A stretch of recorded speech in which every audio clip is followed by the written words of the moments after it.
said no internet connection there for a moment, but Okay. Got it. Okay, I can see the banner now. Yeah, so um, the formal practice has been pretty, I guess, like smooth. As always, yesterday on Friday, I took took a break from the formal practice, but all the other days, I've been sitting here. I'm not how much I think. So I've been sitting. So I've been sitting. Um, there's not anything like quite. I guess like anything that's like out of the out of the ordinary with the formal practice. I sit there for maybe like 45 to 50 minutes, and then every time I come back to the breath, I feel pretty happy about it. Sometimes I get like kind of concentrated. Sometimes I can feel like really nice tingly feelings going up the spine and the back of the head. Um, Other than that, hmm formal practice I think has been a little bit more fun. So I think it was on Tuesday or Wednesday. I saw the same homeless lady by the subway station. In fact, there were actually two homeless people. So when I was going up the stairs, there was one guy who I gave like maybe a dollar to him like twice, I think, over like last week and the week before. And I was going up, and I was like, oh, should I like give him a dollar this time? And I was searching for a dollar because I thought I didn't have any. So I found one when I went up the stairs, and I was like, oh, I have one. But then I saw the lady that I saw like maybe like a month ago, and so I gave it to her instead. And I will not forget, like she was so surprised because I think she probably recognized me, and she was like really she was like, "Oh, thank you," and I actually felt like really happy. I was like, "Oh my gosh!" I was actually really pleasantly surprised, um, by how like readily she said like thank you and actually smiled, and so that was like a highlight that really stuck with me. I was really happy about that. It was a really pleasant surprise.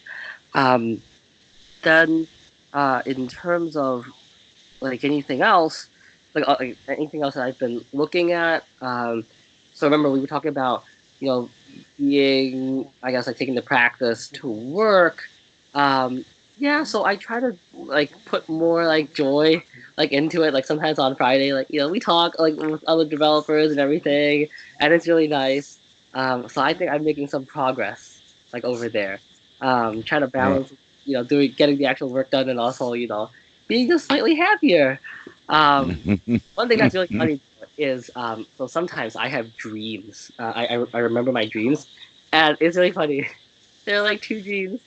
There was one where the Zen master somehow like got jailed or something, and he was he was like screaming at somebody, and I was remembering to be mindful and to watch him inside the dream. And the second one was also like I must have been dating somebody, and then when we were supposed to go to like a dinner table, like a dinner table for the two of us, she brought her friends along, and I remember there was embarrassment. I was like, oh, this is a perfect time to come back to the present. And then when I woke up, I was like, wow, okay, I remembered to be mindful inside my dreams. So I thought that was like really funny. I was like, wow.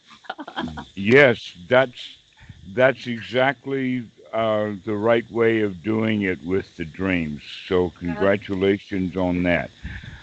We can, in fact, wake up to the fact that we're dreaming Yeah. without waking up completely out of the dream. It was hilarious. I was like, wow, look at that. And I remember when the Zen master was screaming in the jail, I was like, wow, look at that. Like, he's like getting really mad. It's like another Dhamma lesson.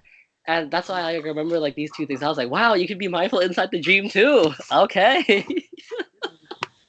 That's especially valuable for people who are prone to have what you would call bad dreams or nightmares or Hmm. whatever like that. For Hmm. people to be able to wake up enough in the dream to be mindful that Hmm. they can actually change Hmm. the dream itself so that it no longer is going to be a nightmare.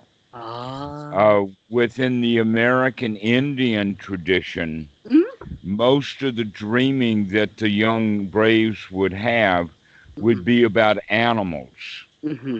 because that would be the most scary things that they'd have to deal with in their life because they're out on the hunt or whatever. Mm-hmm. And so the old shaman would get the young brave to give a name to that animal Mm-hmm. that would be in his recurring nightmares, Mm. and then to start calling him by name in the dream. Oh So wow. that's the first thing that you go to, and then the second one is to start talking to and addressing Mm-hmm. the animal, or in this case of a nightmare, whatever it is. And Oh. sometimes it's a very, very large building. And generally, when people have nightmares about being trapped or lost in a large building, the Mm-hmm. building is actually a representation of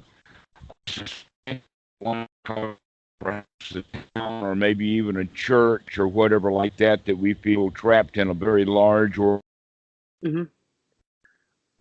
Oh wait, I think the internet connection is lagging. Hold on one second. One second. I think it might actually be lagging. Hold on. One second. Hold on.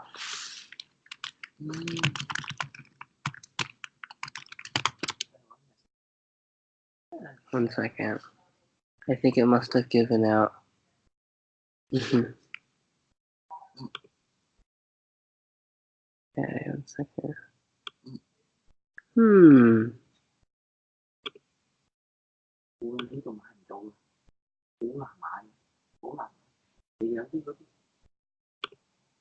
Okay, one second.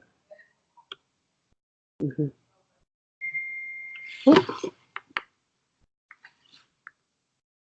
Okay, one second.